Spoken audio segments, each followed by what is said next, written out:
Hello and welcome to Property Mastermind Podcast, episode 115. Today, talking will property investing be your handbrake? You're going to find this rather interesting and maybe something that you're pondering. So let's jump on to episode 115.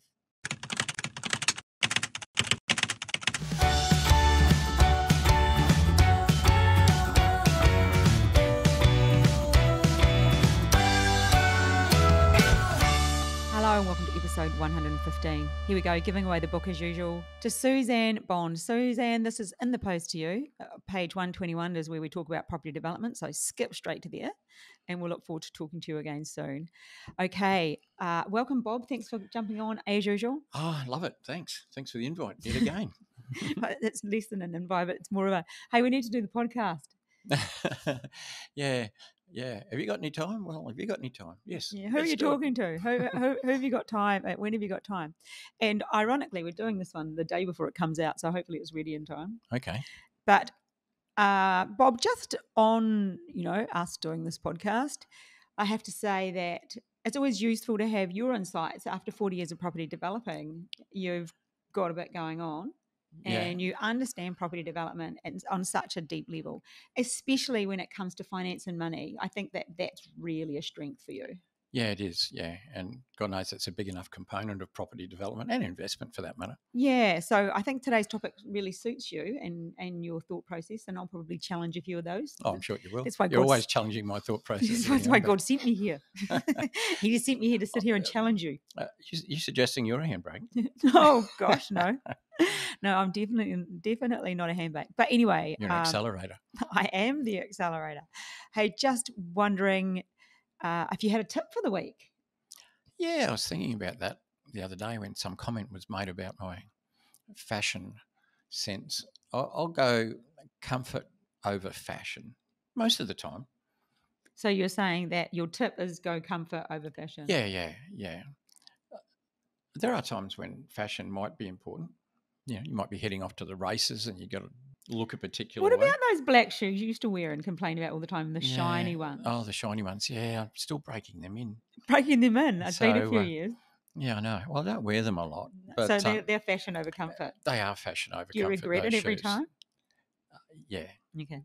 Yeah, and there we have it. But I did buy some new boots lately, which are fashionable but comfortable. So you don't have to necessarily give up one for the other. But anyway, we're talking too much about my silly little thing for the day. Isn't it funny, though, giving up something for the other, which kind of alludes to the podcast? Because we're talking about property investing. Will it be a handbrake for you financially? Meaning, will it come to a point where it slows down or stops, as in your growth forward? Yeah. And then we'll flick that over to whether property development would be perhaps a better option at some time. And I think that that's very much a similar bag, actually, what you're talking about. Yeah, it could be. So, Bob, the reason this came about, this podcast, is I often have chats with people about property investing because people that talk to us want to do property development. They often want to do our mentoring program and they want to know how it works, but they have a love of property. That's how they come to us. That's a good start. Yeah, they have a love of property. So sometimes, and fairly often, they've been property investing, just like I did, because it's easy. Yeah. As a single mum, I could do property investing because it didn't take what property development takes.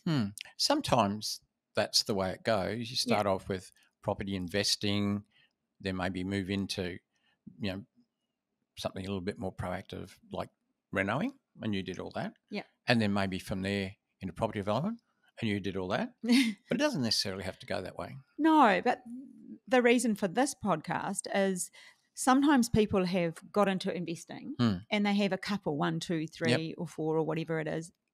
Usually I feel it's around 3 that I have this conversation with people and they become hamstrung because the bank won't loan them any more money. Serviceability hit the wall. Yeah, serviceability's hit the wall. And then they sort of realise that, how do I make money with property now? And that's kind of where they bump into the idea of property development. Yeah. Which was a very recent conversation I had. Yeah, and it's a logical thing to think. Yeah. But obviously development takes money as well, but we can be more creative with our finances in property development than investment, which is pretty static. So, yeah, serviceability. Unpack that a wee bit. I know where you're going, but just unpack that for you. Throw away a comment like we can be more creative with development versus property investing. Yeah. Yeah. Just well when we're investing, so we're buying an investment property, most of us go to a bank, either one of the top 4 or second tier banks. That's typically the way we would finance it. And they love to finance single dwellings and houses, whether it's an investment property or your own home. That's their market. They love to do that. In property development, you're not just buying an investment. First of all, you're creating properties that don't exist as opposed to buying one that does exist. And you're doing multiples generally. It could be 2 or 3 lot subdivision. It could be a duplex or a 3-pack, And so finance is quite different. Sometimes the banks aren't real keen on financing your 3-pack and you have to go to alternative finance sources. And there's heaps of them. I mean, 80% of all property development finance these days comes outside the normal banking sector. But you can be creative. You can start thinking about joint ventures and those sorts of things, which you probably wouldn't entertain, although you could technically when you're buying an investment property. And that's interesting even to ponder.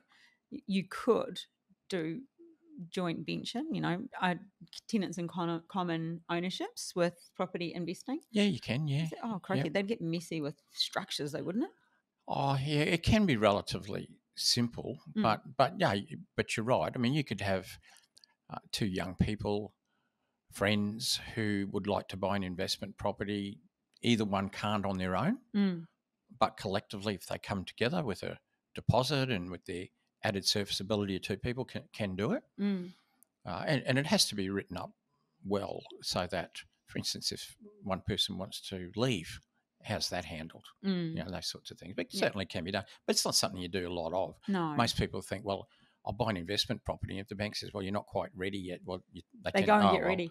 I'll wait, Yeah. rather than run around and look for a joint venture partner. But in a property development, if you find a good deal that's going to make good money and you haven't quite got enough, then you would run around and find somebody who's got some money to throw in with you and you could share it. So that's what I meant by saying you can be more creative in the development side of it than you would just buying an investment property.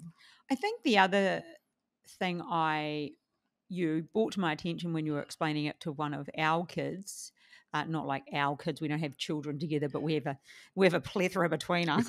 We've got a bit of a share a dog. Yeah, we do share a dog. We've got a few whānau for the Māoris amongst us, a few people around us. And I remember you talking to, I call them all the kids, the kids about their investment properties, and they said to you, Bob, should we sell this and do developing? And I know we've talked about this before on this podcast in a different sense, but could you unpack that right now again, and then we'll talk about it again in here? Yeah. So what we really were trying to work out there is if you were to hold this investment property, what sort of returns would you get? So it's costing you something, but is the rent covering your costs? And if it is, let's just call that neutral. So what you're looking at is how much is it going to go up in the next 2, 3, 4 years? And that was most of the topic of our conversation. Yeah. And bear in mind, it's not even in Australia, but what came out of it was that area had a run. It had had some growth, which was good because they pick up the capital growth on that, but didn't look like there was going to be any growth much in the next 3 or 4 years, as much as anyone could predict. That was the general consensus of opinion there. So if you're covering it but you're not actually going forward, are you better off taking a step sideways and maybe selling that property and looking at putting the money to better use, which could be a development, potentially, or even if you wanted another investment where could be another investment in an area where there's likely to be good growth. And I think that it's it really is the Think and Grow Rich principle, isn't it? It's is it that or the Rich Dad Poor Dad? I get those 2 books mixed up. All of them. It's about getting your money, making money, and if you're at a point where right now Australia's just had huge growth, haven't we? In a lot of areas. Well, yeah, 1 to 2 years ago we had some solid growth, yeah. And so, how much longer until we get until your investment will gain some decent momentum growth wise, versus if you were to, as Bob used the words, step sideways, could you make more money through property development? Yeah. The thing there is they're not mutually exclusive. So it's not a matter of saying, well, I'll buy an investment and I think that'll go up X, or I could not buy an investment and do a development and that'll make, Y dollars. But you do also, to a fair extent, get growth out of the property development. People forget that one. Yeah. So let's say you buy an investment property today. So what is this, September 23? We buy that. What if we do buy a development site today? Well, depending on where you buy it, the type of project it is, and a whole heap of variables, that project might not be finished for 2 years, let's say. By the time we get our development permit, our building permit, organise a builder, get the whole thing built. The whole shebang. The whole shebang, get it on the market and sell it. So yes, we're buying the land at today's price, but we're selling in 2 years' time price. So whatever growth there is in that 2 years, we get the benefit of it when we sell. We buy an investment property today. Yeah, sure, we get the 2 years growth. So in 2 years' time, it's gone up that much, but we don't get any profit because we just bought an investment property. It wasn't a development. So some people think that they don't think about the growth side of development. What we wouldn't do is, let's say in 12 months' time, sell them both off plan, because then we'd get 2 sales in 12 months' time, whatever it's worth, rather than the 2 years. I mean, sometimes, particularly on larger projects, the financier might want you to do some pre-sales, and if that's the only way you can get finance, you do it. But what I'm trying to explain is that property development, you get the growth and the profit. Property investment, you get the growth. But one has a higher element of risk, obviously, a property development, so you have to know what you're doing and mitigate those risks, understand them and mitigate them. Yeah, so that's, a lot of people don't think about the growth side of property development. No, they don't. They're trying to compare one to the other. Yeah. I mean, they're the same. And at the end, when you finish that development, you might hold that investment property as a long-term investment. So you'd be a long way in front of the person that bought the investment property today in 2 years' time, because you'd not only have that value, but you'd have all that profit built in. Okay, there's some serious. Could be another, 15% on top as gain, Makes sense to develop your own investments if you are going to look at investing. So if property went up, say, 5% a year, let's say, for the next 2 years. So roughly, I know it's compound, but let's just call it 10% growth in 2 years. With the property development, it'd be like 20 or 25%, because you get your profit plus your growth. Nice. Okay, Bob. So what about somebody who wants to get into property development because they realise that they are hamstrung really, and they've got property investments? What should they do? Well, if they want to, let's look at a situation where somebody might be tapped out on serviceability. And look, that's happened quite a bit. So here we are. At the moment, the RBA hasn't put up rates for a few months, but prior to that, they did on a very regular basis. Yeah. And so as interest rates went up... They made it a hobby, Bob. They started making a hobby out of it. It was like Groundhog Day, wasn't it? The first Tuesday of every month. Yeah. And so people that were, had lovely serviceability at, 2.5% standard variable rate are now trying to work it out, at 5s and 5.5s and almost up to 6. So their serviceability tightened up. A lot of people's serviceability tightened up beyond even, what the banks would calculate, but then they don't want to tip people into default. They don't want to do that. So things go on. So somebody wants I just want to jump in there. Can I just ask a question before we go further on, or do you want to finish this and then I go back to this? At what point does the bank realise that at what point do they realise that they don't want to tip people out and they stop doing it? Is that what finally happened? Because it's getting close for some people. Is it not, or is that just media? Sorry, look, throwing a question at you. It was big. If the bank did all their calculations, there's a lot of people at the moment who have mortgages that don't fit the current calculations. Right. But the point is they're coping. People make adjustments. They just eat noodles and white bread. Yep. Yeah, buy 99 cent loaves of bread and kilogram buckets of peanut paste and live on that. No, but people make adjustments. You don't go out to as many restaurants. You don't do this, you don't do that. And while it might be tough for some people, other people it's still tough. But you're pulling the belt in. For others, they might just get a second job for a period of time, So banks aren't going to suddenly tip everyone out because they don't qualify in current calculators. And look, even in a couple of cases in the past where people might be on 90% loans, with mortgage insurance, and then there's been a market correction, and they may even go into negative equity, where the loan is actually worth more than the property. Even then, the banks tend not to tip in. Banks only jump in when you don't pay your mortgage for a while, So let's just go back to that hypothetical. Somebody has some investment properties that they're tapped out. They can't buy any more for serviceability reasons, but they want to get into property development. So can they? Well, they can't buy another investment property, but they actually could get into property development. Yes. And so there's a decision to make at that point. So if they had no capital and were tapped out on their investment properties, is it possible to still do a property development? Obviously, you've got no chance of a property investment. The answer is yes, but it's going to be hard work. Has it been done? Yeah, heaps of times. But you've got to have grit and determination and me beating down your neck. Understanding the word no and not get offended by it. Yeah.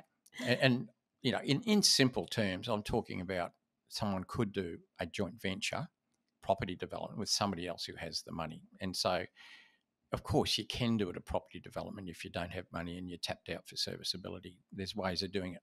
But another thing to think about is, well, are you better off maybe selling one of those investment properties? It might be the only one, or it might be three, and you sell one of those just to get some capital. So while it's possible to do a property development pretty much with no capital, it is hard work getting it sorted. But if you were to have some money, not necessarily enough to do a development project, but at least some, that would enable you to, for instance, put a deposit down on a property, if it's a good one, ideally get an extended settlement, which would be a big help. And that way you could secure a property for a period of time while you got an investor in there as a joint venture. That's a bit easier. So no money at all, possible but tough. Some money, a lot easier. And then in some cases, some people may have enough money to buy the site and they need just to top up later, so that's easier again. But so back to it, sometimes people have to make the tough decision they're going to sell an investment property. Yeah. And if you did sell an investment property and that money went into a property development, you get a far higher return. It's as I said before, it's a higher level of risk, property development, than just having money sitting in an investment property. But for people that really want to get ahead, we take calculated, commercially sound risks, but they're still risks. And if you want to take no risk at all, don't even put your money in the bank, because some banks are going broke. Put your money in a tin in the backyard, and then not really the best thing to do. No, I don't think that's advisable. So that's the question. And for some people, that's a hard thing to bite, because they may work really hard for those investment properties. Do you know what I reckon, Bob? I think it's really useful for people to get stuff out of their head. For me, we even just this morning were talking about some marketing stuff that we do, and I straight away want to get sticky notes and put them on a wall, get them out of my head and get all those bits of information. So let's say you did have two properties. How do you weigh up if you were going to move one? In your head you think, oh, I like that one, or this one's got this and this one. But once you actually start getting that information and putting it in front of you and visually and seeing it, it's a lot easier to make that decision. Because when it's in your head, it's just a lot of information going around in circles. Yeah, it's confusing. You know those things you get at Christmas, you turn them upside down and turn it back and all the snow drops down? Things, yeah. Well, that's just the thoughts. That's exactly what it's like. But if you take all of those thoughts and write them down and put in an area that's had huge growth, probably not going to have growth slowed down growth for what I project to be X amount of years.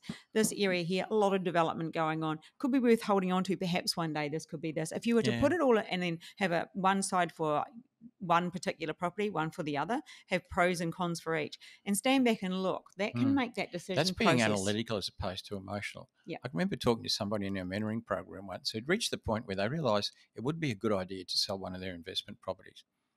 The one that made the most sense was the one that person had acquired first and had built up quite a lot of equity. the third one, they had 3. Yeah. They'd only bought like 8 or 9 months ago on an 80% loan, and obviously didn't have a lot of equity. But they loved it, did they? No, well, they loved the first one. Oh, right. So the first one was the one to sell because that would have released, I think it was something I get like what you mean. $400,000 or $500,000. Yeah. Whereas to sell the new one that they bought not long ago, by the time you pay legals and stamp duty, it wouldn't have, it might have been like $60,000 or $80,000 actual release. And so, but it was releasing the the tough one. But that Yeah. was my very first investment. I worked so hard, I Mm. packed shelves at night for 2 years to save up that deposit. So that's emotional. So as like you were saying, get the emotion out of it. That's the one that makes the sense. That's the one that releases the most capital. And you weigh these things up. I mean, one could be an old property that's always requiring maintenance. The tenants aren't that good. But all of those things need to be written out. Yeah. And look at them. Yeah. Another one might be good rent, good depreciation. Maybe still get it's new enough to have depreciation. There's lots of things to weigh up, but weigh it up, but keep the emotion out of it, and then have a look at what could I do with that money. Like that, say somebody released $400,000 and put it into a project. Now, allowing for the fact that the banks lend you most of the money, therefore you're gearing upwards in a property development and you're making a profit on top of that. It's not unusual to have a look at your capital and get like probably 60, 70% annualized return on your capital. Somewhere in that, 50 to 75 is pretty normal. You're not going to get that sitting on your property. No, become hamstrung, like I said, a handbrake. You have the handbrake on. Yeah, and it might only be temporary because once you get going, once you've done a couple of projects, you can keep some of your own product anyway. But you're buying your own product off yourself, if you like, in a weird way, at absolute raw cost. And it's brand new and it'll rent really well and it's got fantastic depreciation. And then you can get all emotional when it's brand new. So just be, a bit analytical. Yeah, be analytical and realise, well, it might be the best thing to do to get some cash out of it. Sell this investment, get into property development, really get your money working for you. Get a good education. Yeah, and think, well, have the right mentors. You can get as many investment properties as you like down the track a bit if you're a property developer, and you get them at raw cost. You're getting them at 15, 20% below market value, and they're brand new and they rent their heads off, and they've got great depreciation. So, it's just a matter of like maybe going sideways for a little bit and then going forward again, but going forward much more rapidly. Bob, you say sideways because you've got the actual development process time. Is that what the sideways means? Well, I was thinking if people think in their mind, I've got 3 properties and now I've sold one, now I've only got 2. Right. I think, that's but it's not really going backwards. It's going sideways because now that you've sold that one and you can put it into a property development, put those funds into there. Remember, your serviceability just improved as well. Not that that's the biggest thing because if you're using commercial finance to do your development, the serviceability is irrelevant. You don't need it. Or the interest is capitalised. They give it to you as a present. I think what's interesting there is I actually look at everything analytically because I was like, it's not even about the property because at the end of the day, most people aren't investing in property or doing property development for a job or something to do. Most people are doing it for a lifestyle. They want more time back. If you want more time back, go to property development. They want to earn more money. It's property development. They are really they are the reasons people do property, whatever property you're doing. Yeah. And so when you think I'm getting rid of my extra property, really it's not the property that's giving you that. It's the money from the property. So it's about getting your money to be smarter and using property as the vehicle. And quite often the money that the property gives you is hardly anything because you've got a mortgage. So it's just a long game, isn't it? If you own it unencumbered, sure, it's giving you money. But then if you own it unencumbered, imagine what that chunk of cash is going to do when you put it into a property. Oh, yeah, I'm like all for just completely stripping it straight out at the other end. Develop it, rip out the money and go again. Yeah, that's what it's really about, isn't it? Yeah, and same old story with property development. Of course, you can sell it, make a cash profit, keep some as a long-term investment. Might not be your first project you do that, might be your third one, but, don't worry about selling an old investment property now. It'll get you into property development. And as I said, down the track, you can keep as many as you like because you'll be making plenty of money, I think that's great advice, Bob. I think got to do it right, though. Yeah, you probably, exactly. Done well, done safely. You've probably just summarised it really well there. Perfect summary. Yeah. So I think we could probably leave this podcast here. It's a good one, the handbrake. Will property investing become your handbrake? But I think what I liked was what you said at the end was it's life's a lifetime long, and it's about gaining that some momentum. have more time left than others, but true.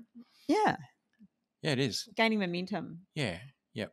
And that doesn't necessarily mean buying as many houses as possible, because you'll run out of the ability to do that. Well, yeah, you tap out fairly early. Yeah, they don't. It's almost like the banks don't want you to own too much. No. Okay, on that note, just remember Bob's tip: comfort over fashion. I don't know, I'm on the fence about that one. Yeah. And we're actually going out tonight, and I'll be wearing uncomfortable shoes. And as we're walking there, I'll be like, Bob, oh, my feet are sore. And you can remind me of your comfort over fashion. I will. I'm actually wearing a suit tonight, which I don't normally do. Unless someone's getting married or somebody's died. But well, it's none of those. It's neither. It's neither. It is a property event, though. It is a property event, and that suit's reasonably comfortable. So I'll take a bet each way on that. Hey, also, if you're in Melbourne next Thursday, yes, and you listen to our podcast, or you're one of our people, or you just want to do a bit of networking around property, Bob and I and Aaron will be at the Doubletree by Hilton on Flinders Lane.